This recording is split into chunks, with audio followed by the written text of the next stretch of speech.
என் ஜனமாகிய நீங்கள் எப்பொழுதும் கர்த்தராகிய எனக்குள் சந்தோஷமாக இருக்க வேண்டும். ஏனென்றால் கர்த்தராகிய நான் உங்களுடனே இருக்கிறேன். கர்த்தராகிய நான் உங்களுடன் இருப்பதை விட உங்களுக்கு வேற என்ன பெரிய ஆசீர்வாதம் இருக்கப் போகிறது? நான் உங்களை விட்டு விலகுவதுமில்லை, உங்களை கைவிடுவதுமில்லை. உங்களுக்கு வேதாகமத்திலிருந்து சொல்லுகிறேன். நீதிமொழிகள் 16ஆம் அதிகாரம் 33ஆம் வசனம். காரிய சித்தியோ கர்த்தரால் வரும் என்று எழுதியிருக்கப்படியாக உங்களுக்கு தேவையான காரியத்தை நான் வாய்க்கப் பண்ணுவேன் என்று கர்த்தராகிய நான் உங்களுக்கு வாக்கு கொடுக்கிறேன். உங்களுடைய வாழ்க்கையில் நீங்கள் நினைத்த ஏதோ ஒரு காரியம் நடக்காமல் இருக்கிறது. என் மகளே, என் மகனே, நீங்கள் நினைக்கக்கூடிய காரியமானது வீடு கட்டுவதாக இருக்கலாம், நல்ல வேலைக்கு செல்வதாக இருக்கலாம், ஒரு தொழிலில் நல்ல வியாபாரங்கள் தேவையாக இருக்கலாம், நல்ல உடல் நலம் தேவையாக இருக்கலாம், நல்ல படிப்பு ஞானம் தேவையாக இருக்கலாம், திருமண காரியம் தடைபட்டுக் கொண்டே இருக்கிறதா, ஒரு குழந்தை தேவையாக இருக்கலாம். இந்த மாதிரியான காரியங்கள் அனைத்தும் தடைப்பட்டுக் கொண்டே இருக்கிறதா உங்களுக்கு? கர்த்தராகிய நான் சொல்லுகிறேன், என் மகளே, என் மகனே, உங்களுக்கு காரியத்தை சித்திக்க பண்ணுகிற தேவன் நான். நீங்கள் நினைத்த காரியத்தை உங்களுக்கு வாய்க்க பண்ணுகிற தேவன் நான். நீங்கள் கர்த்தராகிய என்னை விசுவாசித்தால் நீங்கள் நினைத்த காரியத்தை உங்களுக்கு வாய்க்க பண்ணுவேன்.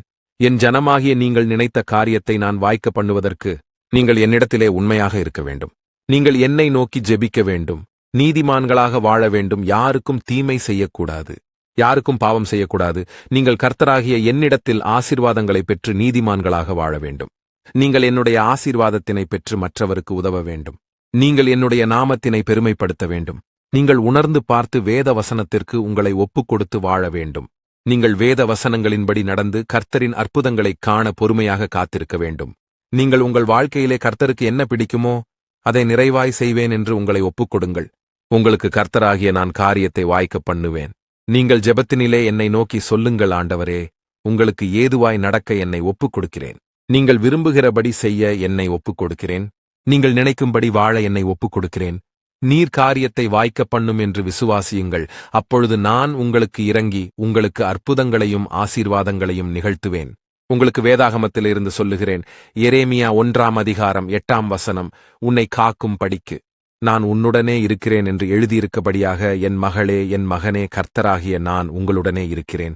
நான் உங்களுடனே இருந்து உங்களுக்கான காரியத்தை வாய்க்க பண்ணுவேன். நீங்கள் கர்த்தர் என்னை காக்கிறவர் என்று கர்த்தராகிய என்னை நோக்கி துதிக்க வேண்டும், என்னை ஆராதிக்க வேண்டும். மேலும் நீங்கள் உங்களுடைய விசுவாசத்தினை அறிக்கையிட வேண்டும் என்னிடத்தில். உங்களுக்கு வேதாகமத்தில் சொல்லியபடியாகவே கர்த்தராகிய நான் உங்களுடனே இருக்கிறேன். உங்களுடனே இருந்து உங்களை காத்துக்கொள்கிறேன். என் ஜனமாகிய உங்களை மனிதர்கள் பாதுகாப்பார்கள் என்று நீங்கள் எண்ண முடியுமா? மனிதர்கள் உங்களுடைய பாதுகாவலர்களாக இருக்க முடியாது. கர்த்தராகிய நான் மட்டுமே உங்களுடன் கூடவே இருந்து உங்களை காத்துக்கொள்கிறேன். உங்களை பாதுகாக்கும் பொருட்டு நான் உங்களுடனே கூட இருக்கிறேன்.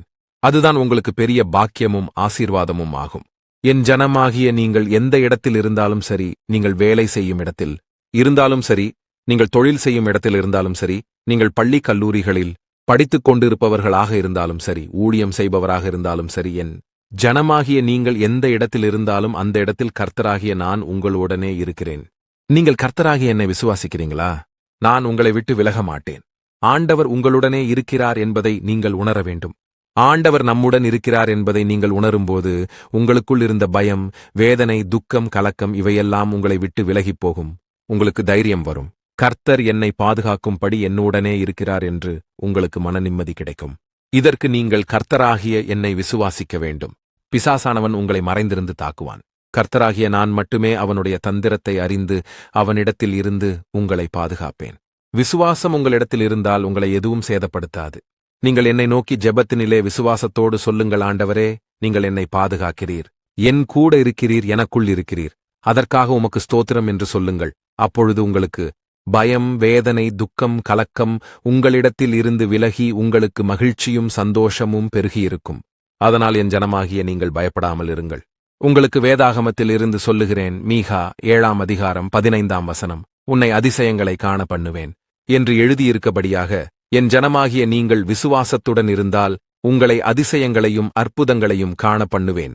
கர்த்தர் ஏதாவது ஒரு அற்புதத்தை எனக்கு செய்தால்தான் என்னால் வாழ்க்கையில் முன்னேற முடியும் என்று எண்ணுகிற என் ஜனமாகிய உங்களுக்கு சொல்லுகிறேன். நீங்கள் கர்த்தராகிய என்னை விசுவாசிப்பதினால் உங்களுக்கு நான் அதிசயங்களையும் அற்புதங்களையும் காண உதவி பண்ணுவேன். என் ஜனங்கள் நிறைய அதிசயங்களை காண்பார்கள். அதே மாதிரி என் மகனே, என் மகளே, உங்களையும் அதிசயங்களை காண பண்ணுவேன் என்று உங்களுக்கு வாக்கு கொடுக்கிறேன். உங்களுடைய வாழ்க்கையிலே உங்களுக்கு இருக்கக்கூடிய தடைகள் மாறி நீங்கள் சரியான பாதையில் நடக்கக்கூடிய அதிசயம் நிகழப்போகிறது. உங்களுக்கு ஒரு சிறந்த வழி உருவாகப் போகிறது. உங்களுக்கு எதிராக எழும்பும் சத்துருக்கள் இல்லாமல் போவார்கள். விசுவாசிக்கிறீங்களா? இன்றைக்கே உங்களுக்கு அதிசயங்கள் நடக்கப் போகிறது. நீங்கள் வேலை செய்கிற இடத்திலே, நீங்கள் தொழில் செய்யும் இடத்திலே, நீங்கள் படித்துக் கொண்டிருக்கும் இடத்தினிலே, நீங்கள் வசிக்கும் இடத்தினிலே அந்த அற்புதத்தை நீங்கள் காண்பீர்கள். நீங்கள் எதை குறித்து கலங்கிக் கொண்டிருக்கிறீர்களோ, எதை குறித்து யோசித்துக் கொண்டிருக்கிறீர்களோ அதிலே ஒரு அதிசயம் இன்றே நடக்கும். அதை நீங்கள் காண்பீர்கள். நீங்கள் என்னை நோக்கி விசுவாசத்தோடு சொல்லுங்கள், தேவனே என்னை அதிசயங்களை காண பண்ணுவேன் என்று வாக்கு கொடுத்திருக்கிறீர்கள். அந்த வாக்குத்தத்தம் எனக்குரியது. இன்றைக்கு என் வாழ்க்கையிலே இந்த காரியத்தினை குறித்து ஒரு அதிசயத்தை காண செய்வீர். என் மேல் நீங்கள் செலுத்தும் அன்பிற்காக உமக்கு ஸ்தோத்திரம் என்று என்னை நோக்கி விசுவாசியுங்கள். அப்பொழுது கர்த்தராகிய நான் உங்களிடத்தில் இறங்கி உங்களுக்கு அதிசயங்களை காண்பதற்கான ஆசீர்வாதங்களையும் அற்புதங்களையும் தருவேன். என் மகளே, என் மகனே, நீங்கள் தினமும் வாக்குத்தத்தத்தினை சொல்லி என்னை ஸ்தோத்தரித்து ஜெபிக்க வேண்டும். அப்பொழுதுதான் நீங்கள் ஆசீர்வாதத்தை பெற்றுக்கொள்ள முடியும். உங்களுக்கு வேதாகமத்திலிருந்து சொல்லுகிறேன். சங்கீதம் 121 அதிகாரம் 3 உன் காலை தள்ளாட ஒட்டார், உன்னை காக்கிறவர் உறங்கார் என்று எழுதியிருக்கபடியாக நான் உன்னை காத்துக்கொள்கிறேன் என்று உனக்கு வாக்கு கொடுத்திருக்கிறேன். உன்னை எல்லா தீங்குக்கும் விலக்கி காத்துக்கொள்கிறேன். நீ போகையிலும் வரையிலும் உன்னை காத்துக்கொள்கிறேன். உன்னை காத்துக்கொள்கிற தேவனாகிய நான் உறங்குவதில்லை. கர்த்தராகிய நான் இரவும் பகலும் விழித்திருக்கக்கூடிய பரிசுத்த தேவன். நான் தூங்குவதுமில்லை, உறங்குவதுமில்லை. உங்களை பாதுகாக்கிற தேவன். என் ஜனமாகிய நீங்கள் கர்த்தராகிய என்னிடத்திலே தொடர்பு வைத்துள்ளீர்களா என்று சிந்தித்துப் பாருங்கள். என் ஜனமாகிய நீங்கள் வேதம் வாசிப்பது, ஜெபம் செய்வது போன்ற காரியங்களில் தினமும் ஈடுபடுகிறீர்களா என்று சிந்தித்துப் பாருங்கள். கர்த்தராகிய என்னிடத்தில் தொடர்பு வைத்துள்ளவர்களை மட்டுமே என்னால் காத்துக்கொள்ள முடியும். நீங்கள் கர்த்தராகிய என்னிடத்தில் வைத்துள்ள தொடர்பினை எப்பொழுதுமே சரியாக வைத்துக் கொள்ள வேண்டும். என் ஜனமாகிய நீங்கள் எந்த சூழ்நிலை, எந்த நேரத்தில் உங்களுக்கு ஆபத்து வருகிறதோ அந்த நேரத்தில் மட்டுமே கர்த்தராகிய என்னை கூப்பிடாமல் இரவும் பகலும் கர்த்தராகிய என்னை உங்களுடைய உள்ளத்திலே வைத்திருக்க வேண்டும். அப்பொழுது நான் உங்களை பாதுகாத்து மகிழ்ச்சியாகவும் சந்தோஷமாகவும் நடத்துவேன். உங்களை காத்துக்கொள்கிற தேவனாகிய நான் தூங்குவதுமில்லை, உறங்குவதுமில்லை. கர்த்தரை விசுவாசிக்கிறவர்களாகிய நீங்கள் இன்று ஒரு காரியத்திலேயே அதிசயங்களை பார்ப்பீர்கள். உங்களுக்கு வேதாகமத்தில் இருந்து சொல்லுகிறேன். 1 சாமுவேல் 12 அதிகாரம் 16 கர்த்தர் உங்கள் கண்களுக்கு முன்பாக செய்யும் பெரிய காரியத்தை நின்று பாருங்கள் என்று எழுதியிருக்கபடியாக என் ஜனமாகிய நீங்கள் கர்த்தராகிய நான் செய்யும் பெரிய காரியத்தை பாருங்கள். உங்க வாழ்க்கையில் இன்று ஏதோ ஒரு பெரிய காரியம் நடக்க வேண்டியதாயிருக்கிறது. அந்த காரியத்தினை கர்த்தராகிய நான் செய்ய ஆயத்தமாக இருக்கிறேன். நீங்கள் ஆச்சரியம் படும்படியாக உங்களுக்கு நீங்கள் எதிர்பார்த்த காரியத்தினை செய்து கொடுப்பேன். நீங்கள் மகிழ்ச்சியாயும் சந்தோஷமாகவும் இருங்கள். தேவ பிள்ளைகளாக இருக்கக்கூடிய நீங்கள் தேவனை நோக்கி விசுவாசத்துடனே கூப்பிட்டால் உங்களுக்கு தேவ பிரசன்னம் உடனே இறங்கும். உங்க கண்கள் காண பெரிய காரியங்கள் உங்களுக்கு நடக்கும். கர்த்தராகிய என்னால் முடியும். நீங்கள் நின்று வேடிக்கை மட்டும் பாருங்கள்.